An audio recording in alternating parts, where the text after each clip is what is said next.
नमस्कार दोस्तों, मैं डॉक्टर रियाज भदौरिया। हमारे YouTube चैनल भदौरिया एजुकेशन पर आप सभी का स्वागत है। दोस्तों, UGC नेट और असिस्टेंट प्रोफेसर की तैयारी के संबंध में जो हम स्टडी मटेरियल उपलब्ध करा रहे हैं, उस कड़ी में आज हम भाग 8 लेकर आए हैं। तो आपसे रिक्वेस्ट है कि आप हमारे चैनल से जुड़े रहें। हमारे चैनल को अगर सब्सक्राइब नहीं किए हैं तो सब्सक्राइब कर लें। तो आज हम कुछ प्रश्नों की श्रृंखला आपके समक्ष प्रस्तुत कर रहे हैं। तो आइए चलते हैं बिना विलंब किए हुए उन प्रश्नों पर। तो आइए देखते हैं आज के प्रश्न हमारे इस प्रकार हैं।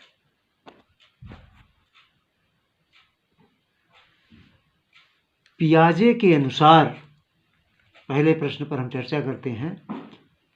पियाजे के अनुसार विकास की किस अवस्था में बालक एक संज्ञानात्मक क्षमता के रूप में प्रतिरूपता की संकल्पना की ग्राह्यता को दर्शाता है? प्रतिरूपता की संकल्पना की ग्राह्यता को दर्शाता है।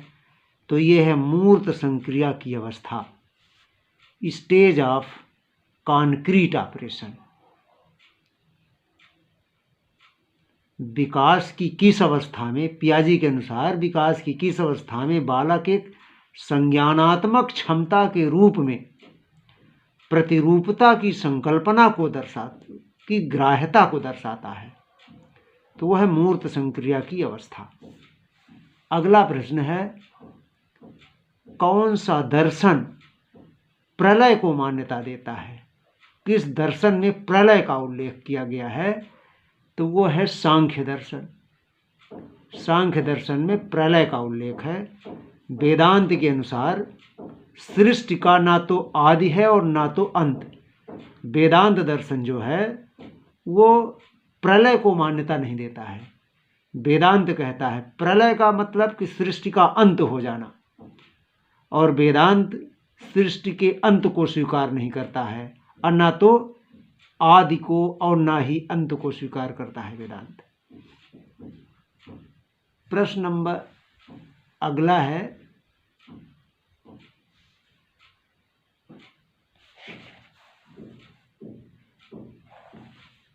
सामूहिक अचेतन का वर्णन किस मनोवैज्ञानिक ने किया है? सामूहिक अचेतन, तो इसका वर्णन युंग ने किया है। मन का वह हिस्सा जो मनुष्य के विगत अनुभव से बनता है। मन का वह हिस्सा जो मनुष्य के विगत अनुभव से बनता है। विगत अनुभव समूहों में होते हैं। विगत अनुभव समूहों में होते हैं जो अचेतन मन में होते हैं। तो यह है सामूहिक अचेतन। अब है अगला प्रश्न, एक सामान्य शिक्षण उद्देश्य लिखते समय कौन सी उपयुक्त कार्यवाही क्रिया होगी?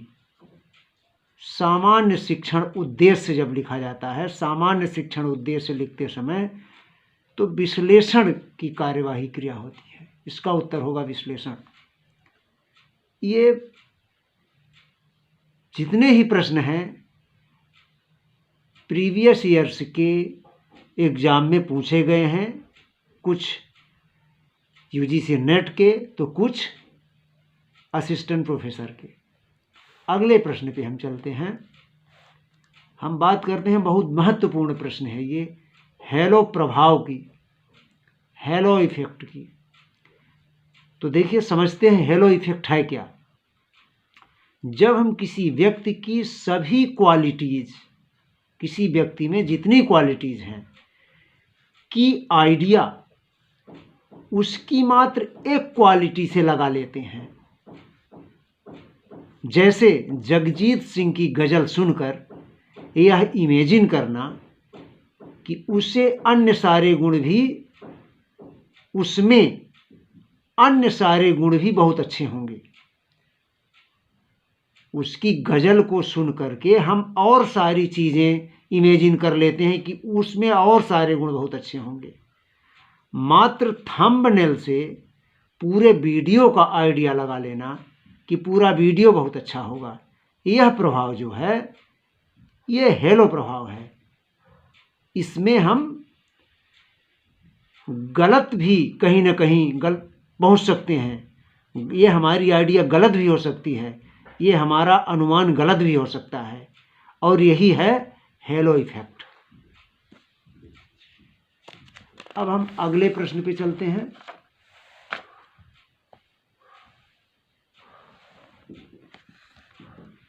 हेलो प्रभाव के कारण व्यक्ति जो डिसीजन लेता है, हेलो प्रभाव के कारण, हेलो प्रभाव क्या है? कुल मिलाकर के एक धोखा भी है कि एक व्यक्ति में यदि कोई गुण है तो और भी सारे गुण उसमें हो सकते हैं। तो ये सही नहीं हो सकता है, ये हमारा एक इमेजिनेशन हो सकता है। तो हेलो प्रभाव के कारण व्यक्ति जो कभी कभी जो डिसीजन ले बैठता है कि हाँ उसमें ये भी गुण होगा।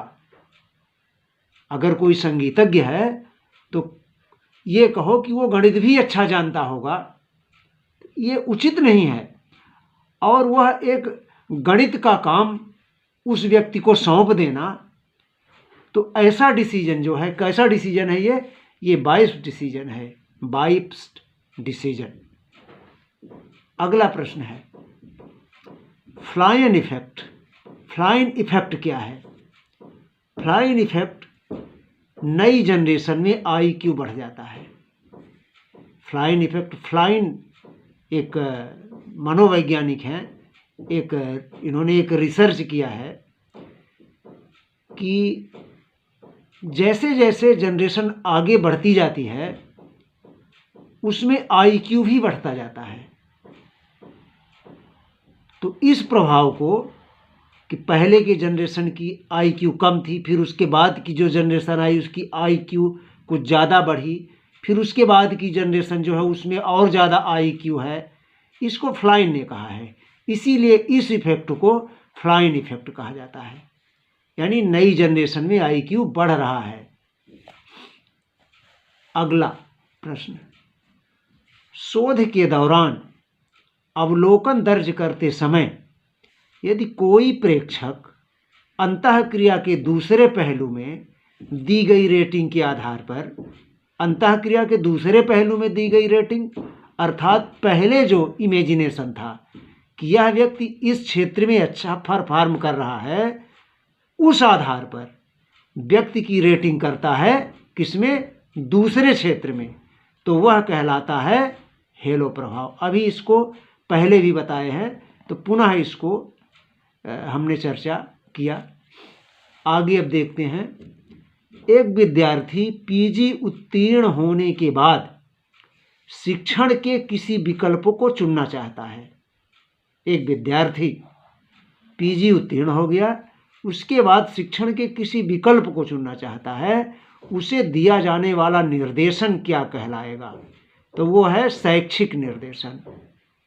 पीजी करने के बाद, वो पीजी कर चुका है, शिक्षण के किसी विकल्प को चुनना चाहता है, शिक्षण के किसी विकल्प को चुनना चाहता है, तो वह है शैक्षिक निर्देशन।